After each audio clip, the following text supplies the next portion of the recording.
Hello everyone. I am Adarsh. I am the CEO of the foundation, Ujjawal Shiksha Foundation, and today we have the guest, Jamuna. She is from South India, and I would just like to hear from her. So, can you please introduce yourself? Hi everyone. Thank you for involving me in Shiksha Foundation. I feel like so honored and I'm from Tamil Nadu and I was brought up in the place called Pollachi, which is a very rural town. Right now it's like getting developed slowly. And right now I'm in Gurgaon working as a professional in IT sector. So this is my small intro and now you can get through me through questions. Okay, so how are you doing, and how is everything? Your Yeah. life, education, job, how is everything doing? I'm better. Like it's a bit chaotic. Life will be always chaotic. Like you will be having like two, three, four things like parallelly going in you because you are the first person to start anything in your life. Then obviously you will have like multiple things in your plate. But Yeah. I'm managing. I'm trying to manage that chaos. Jamna, I have set of questions that I would like to hear from you. Yes. Can you tell me about your school? Where have you completed your schooling? A little bit. Can you throw some light on that? Yes. So I come from a rural village, right? So first initially my kindergarten was in a small government school only. It's like a Anganwadi, whatever like right now people we know. And then later my father decided that I need to learn English because English is more important. So he put me in a school where which is near to my slum area, which is a Christian missionary school, and it's a convent school. That's the only convent school in my place. So 1 to 5th standard I was studying there, and then after that I went into a Hindu religious missionary school. That is why because that is the only girls school we had in my place. And since the crime rate was like too high in that rural area, so my father thought, okay, right now she got the basic English, right now she needs like to be protected, right? So he put me in 6th to 12th. I was in that school only, and it is a government aided school where it is like a philanthropic institution only. The It's like one of the rich person in my area who started that school, and right now it is like 51 percentage is like government aided. Like half of the teachers are government school teachers and half of the teachers are like private school teachers, like that. Okay, really nice. What motivated you to pursue your electronics and communication engineering? Yeah. See, it's again any other girl, like after completing 12th, you will be having like only three options: either like study for doctor, or like either do engineering, or like do, you will not have like multiple options, right?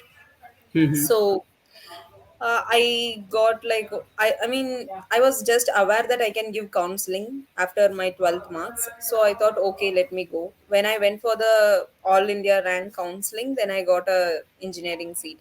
At that time engineering was only the choice you have to opt.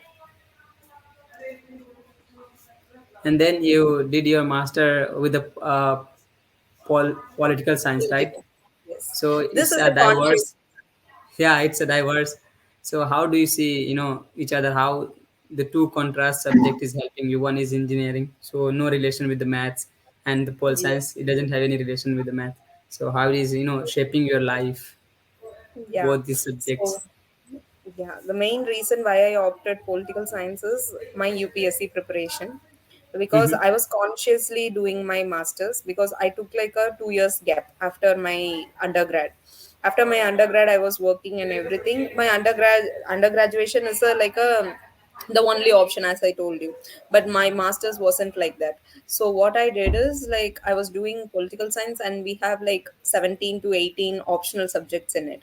Then I realized being socially and politically aware is so must. Like how much you are aware, where is your eyes, where is your nose, where is your mouth. It's like inevitably you have to be socially and politically aware because you are a part of society, right? That's where my Hmm. interest came in pole science. And how it is shaping me, it's very helpful, to be honest. Because of doing political science only, I pushed away like my next degree, like YIF, which is a diploma in like liberal studies. That was the main reason why I got into, like, that was the main reason why they selected me for YIF. Political science was a very big reason, because once I started studying political science, I went into philosophy, and then philosophers, and then their thoughts. That opened up my mind, and it made me different views to see a particular thing in different perspectives. It's not like on one way I need to see those things. So, and how engineering is helping, because I was a math student in my 11th and 12th grade.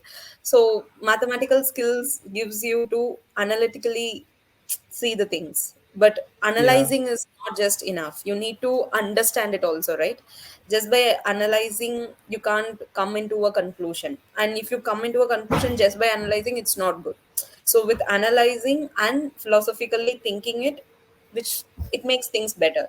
And I understood that when I was doing my YIF, it helped me, like both of my degrees helped me to uh, surpass the, like, pass through the YIF.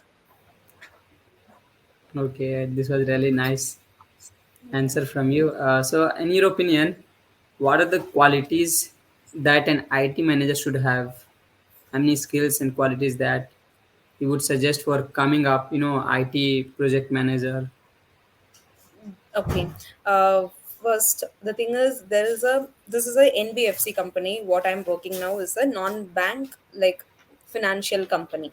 So Mm-hmm. IT sector is a sector where no matter what kind of a company it is, what kind of a field it is, you will always have a IT sector, because right now we are living in a technological world. To maintain the technology, like either the computers or the network or your cloud or your database or your datas, whatever it is, you need that IT department. It's an inevitable department in every field right now. Even if it is a hospital, to maintain that hospital's network and everything, you need a IT, right? So that's how this IT department right now I'm working is. It's a finance company, but I work in a IT department. So my role is like a project manager role. uh, and it's not like I'm designated with project manager, because only two people are currently working over it, because IT has seven different fields like procurement and like engineering, and then they have cloud, and then they have network security, firewall. There are like seven departments. So these seven departments every week and every month carry a different kind of projects to complete, and to draft it, and then to edit it, and then to manage it.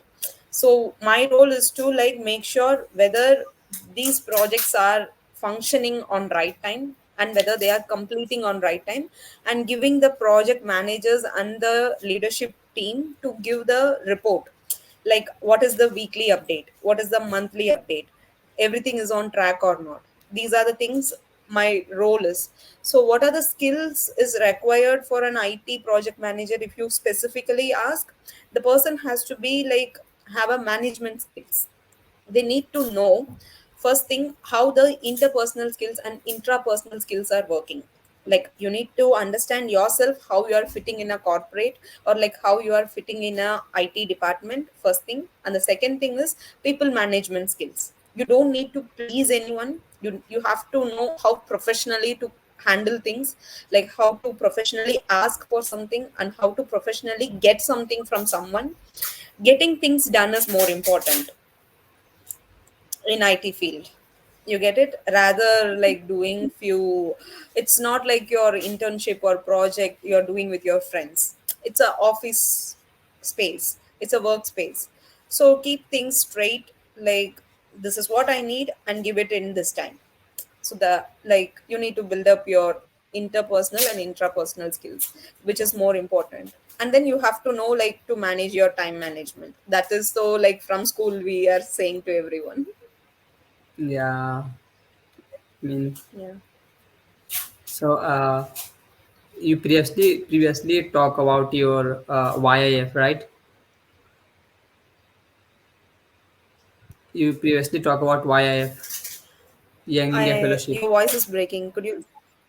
Yeah, yeah. So you previously talk Your about your voice is breaking, YIF. other. Hello. Yeah.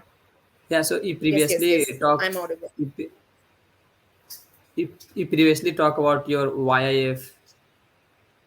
Yeah. Yeah. So you did YIF from Ashoka Young India Fellowship, right? So Yes, how yes. YIF has, build your personal and professional life? How it has helped you in your personal and professional skills or professional life?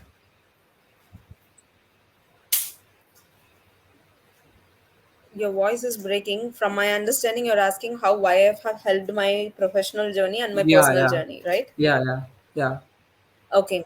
The first thing, how it have like shaped me for my professional, I mean, I thought like YF will be a change for my career path and everything. But yeah, like there is few other things which I can keep it very short. I got placed in two companies when while I'm doing my YIF, and it helped my it helped in boosting my confidence about approaching the job sector, like employment sector.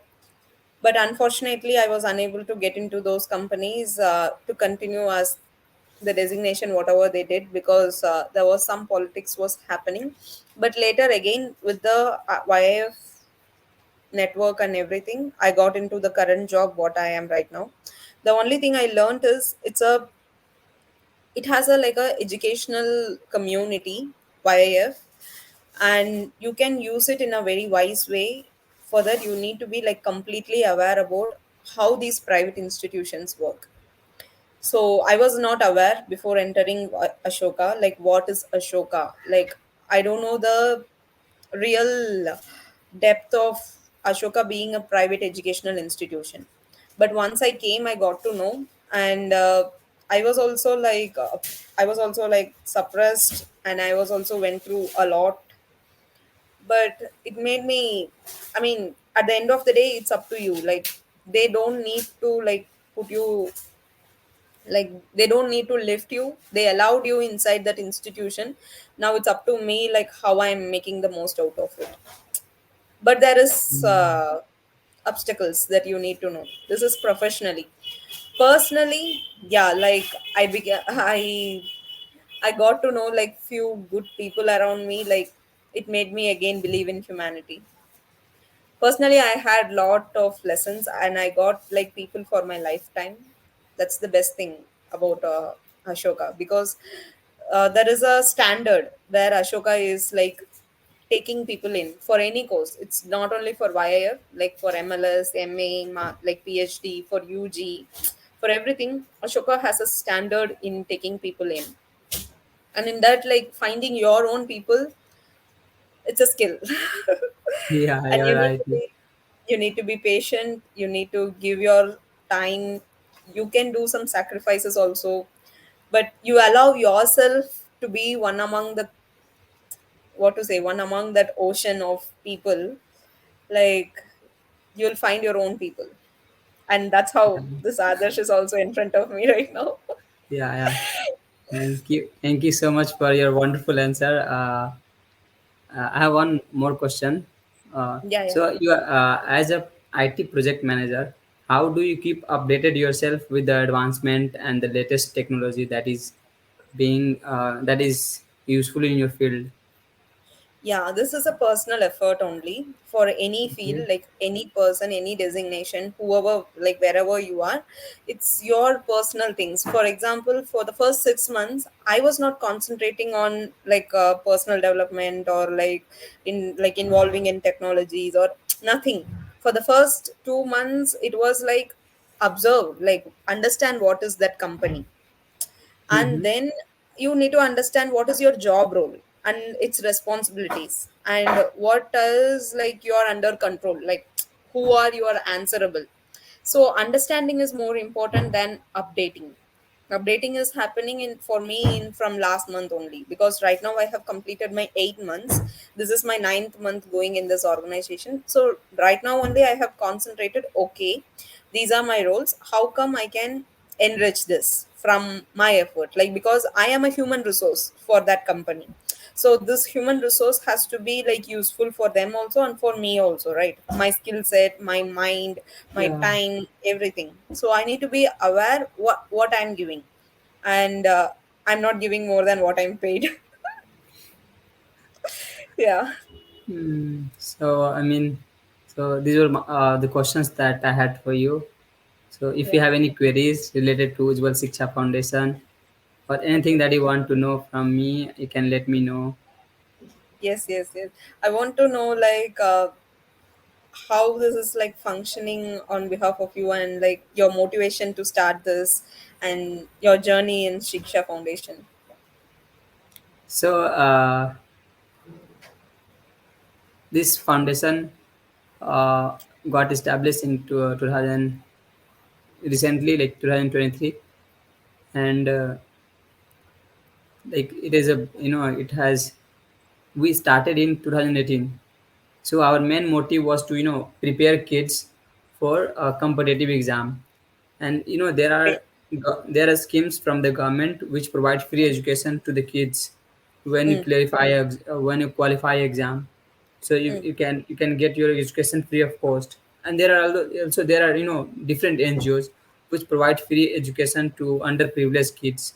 So basically our motive is to find kids and then train them, and then we prepare them to send them to the schools where they can get free of cost education, quality education. Because the main problem is in government school, we like teachers are not well qualified. They are not even very much passionate about towards teaching them. They are just worried about their salary and all these things. They are not worried about the future of the students. So, yeah. I mean, under this, we are running, four projects under Ujjwal Shiksha Foundation. The first one is training for competition. So we basically provide them a private coaching that is free of cost, and we ask them to sit for exams, and if they clear the exam, they go and study there in the hostel free of cost. So I think right now there are almost 20 students who are studying somewhere across Bihar only, but we are trying to take it to the national level. And the second project is right to education. So under right to education, we haven't enrolled any student, but our target is to go and talk to private schools and ask them if they can keep one or two kids from our NGO and teach them. Because under RTE, right to education, government has made a scheme like if 20%, 25% reservation for poor kids, right? And Yeah. the third one is if a student cannot pay their fee, either a coaching fee or a school fee, or like it is also applicable for students who are applying for colleges. So in such cases we pay their fee, be it application fee, college application fee, coaching fee, or any other fee. So and the fourth one is the one that is called unique stories. So we try to bring unique stories from across the world. So like you are one of the guests for our unique stories, in which we interview the people and get to know their experience about life, how they have their life journey. So this is what we are doing right now. Yeah. Nice. It's very great. And thank you for being like Thank you so much. allowing me to be a part of this Siksha Foundation. And I'm grateful. Like I'm really honored also to be here. Thank you. Thank you. Yeah. And let me know if I can be like a part of any of this, like whatever the way I can. I'm Yeah, always sure, here sure, for you. definitely, definitely. And also, I mean, Yes.